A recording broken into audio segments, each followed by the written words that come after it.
ORS,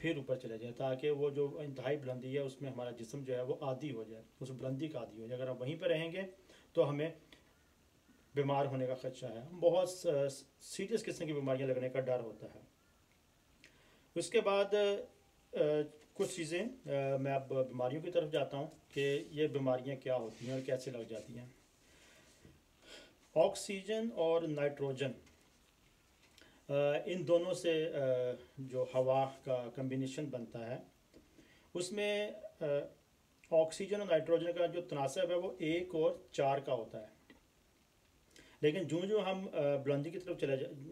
بڑھتے چلے جاتے ہیں تو ہوا میں آکسیجن جو ہے وہ کم ہونا شروع ہو جاتی ہے، نائٹروجن جو ہے وہ اتنی ہی رہتی، آکسیجن کم ہوتی ہے، اور جب آکسیجن کم ہوتی ہے تو ہمیں سانس لینے میں دشواری پیش آتی ہے، اور تھوڑی سی مشقت سے ہماری سانس اکھڑ جاتی ہے، ہم تھک جاتے ہیں، ہم رک جاتے ہیں، اور اگر سانس جلدی ہماری بحال نہ ہو تو ہمارا جو سسٹم ہے وہ ڈسٹرب ہونا شروع ہو جاتا ہے۔ تو یہ ایک قدرتی چیز ہے، اس کا کوئی حل نہیں ہے۔ اس کا بہترین حل یہی ہے کہ آپ اس مسئلے کو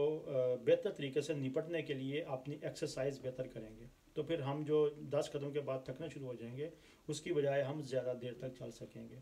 اور اگر ہم کسی بلندی پہ جاتے ہیں تو بجائے اس کے کہ ہم ایک دن میں ہی وہاں بیمار ہو جائیں، تو ہم ہو سکتا ہے کہ زیادہ دیر وہاں پہ سروائیو کر سکیں۔ تو یہ صحت اور ایکسرسائز یہ بہت ضروری ہے۔ اور اس کے بعد سب سے اہم کہ ہمارا جو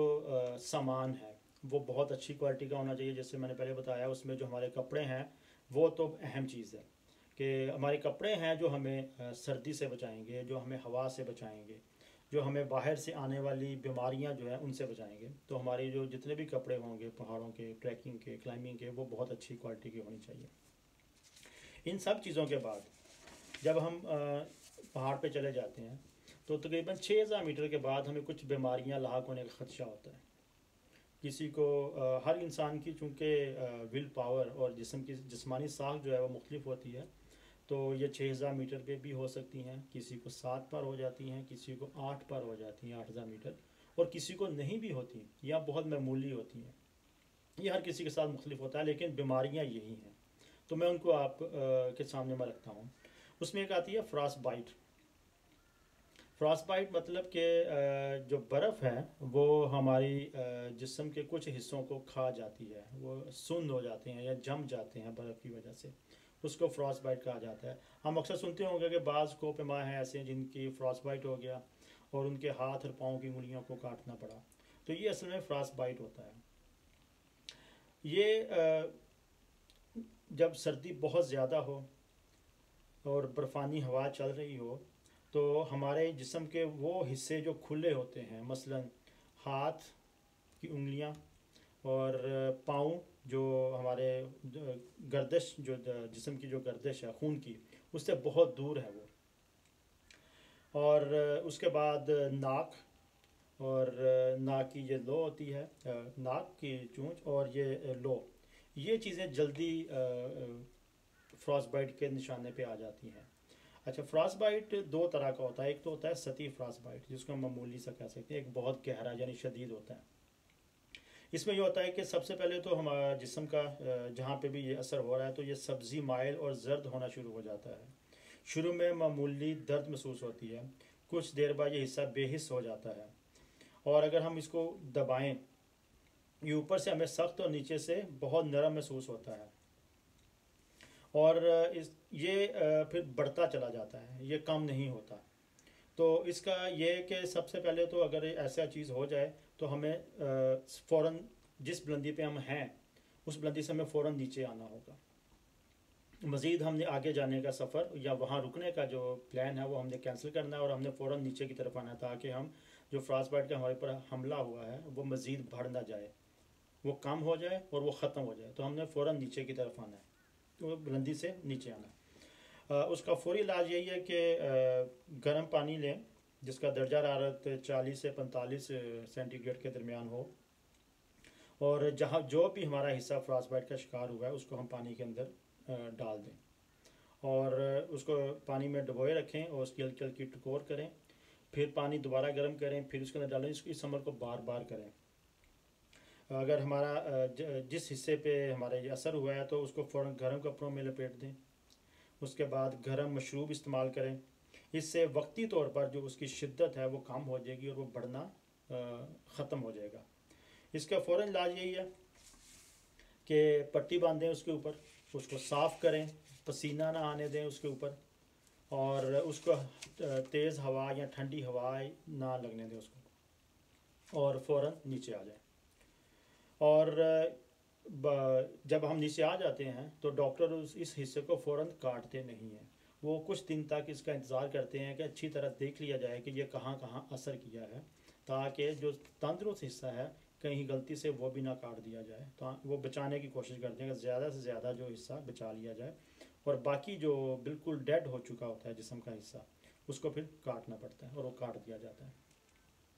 اس کے بعد ایک اور بیماری ہے ایکیوٹ ماؤنٹین سکنس, جس کو ایمس کہا جاتا ہے. یہ بیماری عام طور پہ 4000 میٹر یا 5000 میٹر سے اوپر شروع ہو جاتی ہے, اور ہر جسم میں یہ مختلف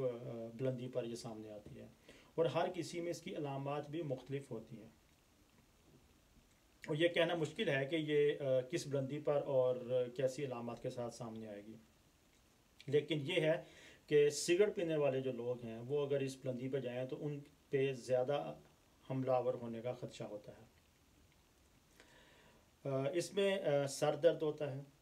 سانس اکھڑنا شروع ہو جاتی ہے, بھوک کی کمی, بے خوابی, متلی, وومٹنگ آنا, یہ چیزیں سامنے آتی ہیں. اگر آپ کو ایسی کوئی بیماری یا ایسی کوئی علامت سامنے آئے تو فوراً یہ سمجھا جائے کہ یہ ایکیوٹ ماؤنٹین سکنس کا اس کا کوئی نہ کوئی حملہ ہے, یا اس کا کوئی نہ کوئی آثار سامنے آ رہے ہیں. تو سب سے پہلی بات یہ کہ اس میں عام طور پہ معمولی دوائیں جیسے اسپرین, پیراسیٹامول, ایویون وغیرہ جو ہیں یہ کھانی چاہیے. اور اگر یہ تھوڑی سی شدید ہو رہی ہے تو ڈایاموکس جو ہے وہ اس کے لیے بہترین دوائی ہے. اور علاج پھر وہی کہ فوراً نیچے آ جائیں. اگر ہم نیچے نہیں آتے تو یہ بیماری بڑھے گی اور یہ جان لیوا بھی ثابت ہو سکتی ہے.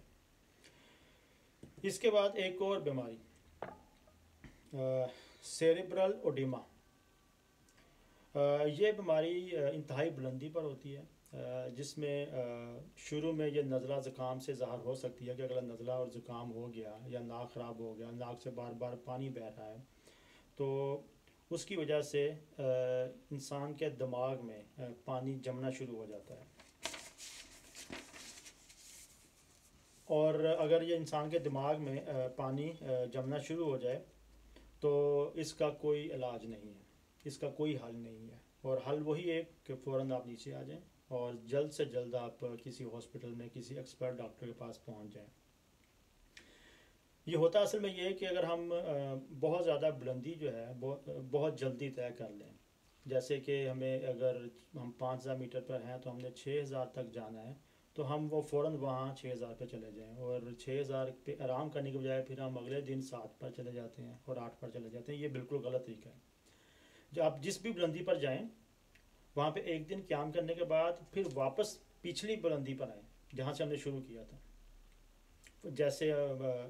ہم تھے 5000 میٹر پہ, ہم وہاں سے 6000 پر گئے ہیں, اب ہم نے مزید 7 پر جانا, تو اس کا طریقہ یہ ہے کہ ہم 6000 پر ایک دن رہیں,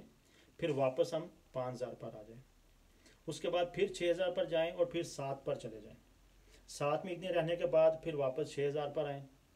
6000 سے پھر ہم واپس 7 پر جائیں, اور 7 کے بعد پھر ہم 8 کی طرف جائیں. یعنی کہ آپ نے جیسے جیسے بلندی کے اوپر کی طرف جانا ہے اسی طرح ہم تھوڑا سا نیچے آئیں گے, قیام کریں گے, پھر اوپر جائیں گے اور بتدریج اوپر چلتے جائیں گے, تاکہ ہمارا جسم جو ہے اس بلندی کا عادی ہوتا رہے. اگر ہم ایسا نہیں کریں گے تو پھر ہمیں یہ بیماری کا خطرہ ہو سکتا ہے سیریبرل اوڈیما. ہمارے دماغ میں یا ہمارے سر میں پانی کا پہنچ جانا یا پانی کا جمع ہو جانا یا پانی کا جم جانا, یہ بیماری ہو سکتی ہے. اور اگر ایسی بیماری ہوتی ہے, یہ بہت شدید بیماری ہے. اس میں کیا ہوتا ہے کہ ہمارا ذہنی اور جسمانی توازن بری طرح متاثر ہوتا ہے, سانس لینے میں دشواری آتی ہے, ہمیں بے ہوشی کی کیفیت مل جاتی ہے, ہر وقت غنودگی سی رہتی ہے, ہونٹ نیلے ہو جائیں گے, کھانسی لگاتار رہے گی, اور رنگ دار خون کی طرح سے ہمیں بلغم آنا شروع ہو جائے گی، خون کا دباؤ گر جاتا ہے، چھاتی میں گڑگڑاہٹ کی آواز آتی ہے، اور اگر یہ علامتیں سامنے آ جائیں یہ بہت شدید ہے اور اس میں فوری موت کا ڈر ہوتا ہے، اس لیے فوراً نیچے آ جائیں اور اس کا مناسب اور بہت اچھے طریقے سے اس کا علاج کروائیں، اور اگر علاج نہیں کروایا جاتا تو نیچے آ کے بھی اس سے بچنا مشکل ہوتا ہے۔ یہ ایک پلمنری اوڈیما ہے بیسیکلی یہ بیماری، اس میں جیسے میں بتایا کہ پہلے دماغ میں پانی جمع ہوتا ہے، اسی کی جو پلمنری اوڈیما والی قسم ہے یہ ہمارے پھیپھڑوں میں پانی جمع ہو جاتا ہے، اور پھیپھڑوں میں پانی جمع ہونے کے بعد پھر وہی بیماریاں جو ہم نے اوپر بتائی معذرت سوری، تو وہی جو میں نے علامات اوپر بتائیں وہی علامات اس میں بھی آتی ہیں کہ اگر ہمارے پھیپھڑوں میں پانی جمع ہو جائے تو سانس لینے میں تکلیف، بلغم، ہر چیز وہی آتی ہے، تو اس کا پھر یہی علاج ہے کہ ہم واپس نیچے آئیں، اس کے علاوہ اور کوئی حل نہیں ہے۔ اگلی بیماری سنو بلائنڈنس یعنی آنکھوں کا اندھا ہو جانا۔ اس میں ایک چیز ذہن میں رکھا جائے کہ اس میں انسان اندھا نہیں ہوتا، لیکن وقتی طور پر اس کا نظر آنا بند ہو جاتا ہے۔ یہ اس وقت ہوتا ہے کہ جب ہم برف میں سفر کر رہے ہوں، ہمارے ہر طرف برف ہو اور ہم نے اپنی آنکھیں جو ہیں وہ ڈکی ہوئی نہ ہوں رنگ دار یا بلیک رنگ کے چشموں سے۔ ہونا یہ چاہیے کہ جب ہم اینک لگائیں، ایک تو وہ اینک جو ہے ہمارے بالکل ہماری آنکھوں کو ڈھانک لے، یعنی کہ ہمارے نیچے یا دائیں بائیں سے بھی کوئی حصہ جو ہے وہ خالی نہ رہے، تاکہ سورج کی جو شعاعیں ہیں وہ برف پر پڑتی ہیں، برف پر پڑنے کے بعد وہ بہت الٹرا وائلٹ ریز جو ہیں تیز ہو کر ہماری آنکھوں کو متاثر کرتی ہیں۔ اس سے کیا ہوتا ہے کہ ہماری آنکھوں میں درد ہو جاتی ہے، ہم آنکھیں کھول نہیں سکتے، جلن ہوتی ہے، پانی بہتا ہے، آنکھیں سرخ ہو جاتی ہیں، ہمیں نظر آنا بند ہو جاتا ہے، ہم مزید سفر نہیں کر سکتے۔ تو اس کا بہترین حل یہی ہے کہ آپ کیمپ میں بند ہو جائیں 1-2 دن کے لیے، آنکھیں نہیں کھولیں، آنکھیں بند رکھیں۔ اس کے لیے کچھ دوائیاں بتائی جاتی ہیں وہ لیں، اور 1 سے 2 دن کے بعد آپ پھر دوبارہ ٹھیک ہونا شروع ہو جاتے ہیں۔ اور اس میں یہ یاد رکھا جائے کہ اندھا نہیں ہوتا انسان۔ اچھا، اس کے بعد ایک اور بیماری ڈی ہائیڈریشن، یہ ایک بہت عام بیماری ہے۔ جب ہم پہاڑ میں چڑھ رہے ہوتے ہیں تو ہم پانی کا استعمال کم کرتے ہیں، جس کی وجہ سے ہم ڈی ہائیڈریشن کا شکار ہو جاتے ہیں، کیونکہ وہاں پہ سورج جو ہے وہ بہت تیز ہوتا ہے، اس کی تپش بہت کلیئر ہوتی ہے، اور وہ ہمارے جسم میں جب اتنی تیزی سے لگتی ہے تو ہمارے جسم کے اندر جو نمی ہوتی ہے وہ خارج ہونا شروع ہو جاتی ہے، ہمارا جسم جو ہے وہ خشکی آنے آ جاتی ہے، تو ہمارے جسم میں پانی کی کمی ہوتی ہے، ہم اتنی مشقت کر رہے ہوتے ہیں لیکن اتنا پانی نہیں پی رہے ہوتے، تو یہ ڈی ہائیڈریشن ہو جاتی ہے۔ اب ڈی ہائیڈریشن میں یہ ہے کہ اگر ہمارا سر ننگا تھا یا ہماری گردن کا پچھلا حصہ جو ہے وہ اگر ڈائریکٹ سورج کی طرف تھا تو ہمیں ڈی ہائیڈریشن کا زیادہ خطرہ ہوتا ہے۔ اس میں پیشاب بہت پیلے رنگ کا ہوتا ہے اور بہت جلن کے ساتھ آتا ہے اور بہت کم آتا ہے۔ اس کا بہترین حل یہ ہے کہ آپ جب پہاڑ پہ جائیں تو آپ کو کوئی مسئلہ ہے یا نہیں تو کم از کم 3 سے 4 لیٹر روزانہ آپ نے پانی پینا ہے، یعنی کہ آپ پورے دن میں اتنا پانی پینا ہے، وہ آپ خود طے کر سکتے ہیں کہ ہم نے کتنی مقدار کے حساب سے یہ پانی پینا ہے، تو کم از کم 3 سے 4 لیٹر پانی پینا ہے، اس سے آپ ڈی ہائیڈریشن سے بچ سکتے ہیں۔ اور ڈی ہائیڈریشن کے لیے کچھ دوائیاں بھی ہوتی ہیں، کچھ وٹامنز ہوتے ہیں جو ہم پانی کے ساتھ استعمال کر کے پی سکتے ہیں۔ یہ چند ایک بیماریاں میں نے آپ کو بتائیں جو خاص کوپے ماؤں کے لیے ہیں یا ٹریکرز کے لیے ہیں جو ہو سکتی ہیں، اور ان کن طریقوں سے ہم بچ سکتے ہیں۔ مزید میں اگلے پروگرام میں آپ کو ایک عام ٹریولر جو عام سفر کرنے جاتا ہے،